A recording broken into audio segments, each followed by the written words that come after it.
Hi అండి, అందరికీ నమస్కారం. వెల్కమ్ టు శ్రీ సత్య వంటలు. మనం ఈరోజు స్వీట్ కార్న్ రైస్ చేసుకుందాం. 1 కప్పు స్వీట్ కార్న్, దీన్ని స్వీట్ కార్న్ పులావ్ అని కూడా అంటారు. 2 కప్స్ ఏమో వాటర్, ఏదైతే కప్పుతో స్వీట్ కార్న్ తీసుకున్నా అదే కప్పుతోటి కొంచెం సాల్ట్.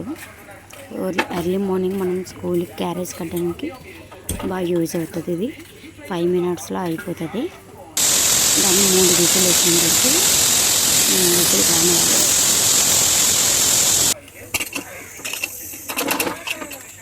మనకుండే ఉదయం బిజీ లైఫ్లో ఇలా ట్రైస్లు ఫాస్ట్గా అయిపోతాయి.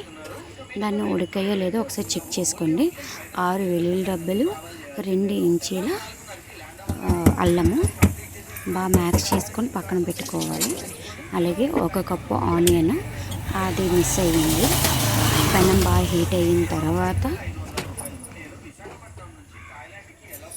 ఉదయం హడావిడిగా ఉంటాం కదా, ఒక పక్కన పిల్లలు తెచ్చడం, ఇంకో పక్కన హస్బెండ్ని పంపించడము. 2 స్పూన్స్ గీ, 1 స్పూన్ ఆయిల్.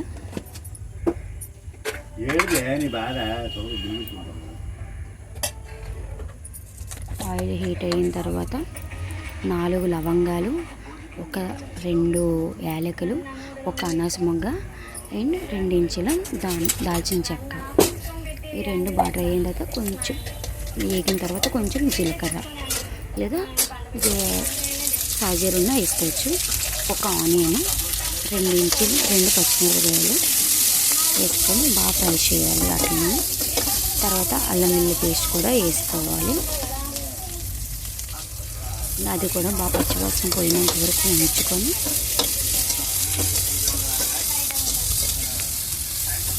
బాగా వేగిన తర్వాత బాగా వేగాలి. మళ్ళీ చిన్న సాల్ట్ వేసుకోండి, ఇన్కేస్ ఏమైనా చాలకపోతే అనేసి. ఏ కప్పుతో అయితే స్వీట్ కార్న్ ఉడబెట్టుకున్నాం అది కూడా ఒకసారి ఫ్రై చేసుకోవాలి. బాగా ఫ్రై చేయాలి. ఈ 3 చిన్న కలిపి బాగా ఫ్రై అయిన తర్వాత 1 కప్పు, కొంచెం పెద్ద కప్పు రైస్ వేసుకొని బాగా మిక్స్ చేసుకొని చిన్న ఉంటే కొంచెం గరం మసాలా అండ్ కొత్తిమీరతో గార్నిష్ చేసుకోవాలి. Sweet corn pulao or sweet corn rice అనేవాళ్ళు అనుకోవచ్చు. రెడీ. మీకు నచ్చితే లైక్ చేసి, షేర్ చేసి, సబ్స్క్రైబ్ చేసుకోండి మన ఛానల్ని. మరిన్ని వీడియోస్ అప్డేట్ అయ్యి మీకు వస్తుంది. చూడండి, ఈరోజు మా పాప కూడా తింటుంది, పిల్లలు కూడా నేను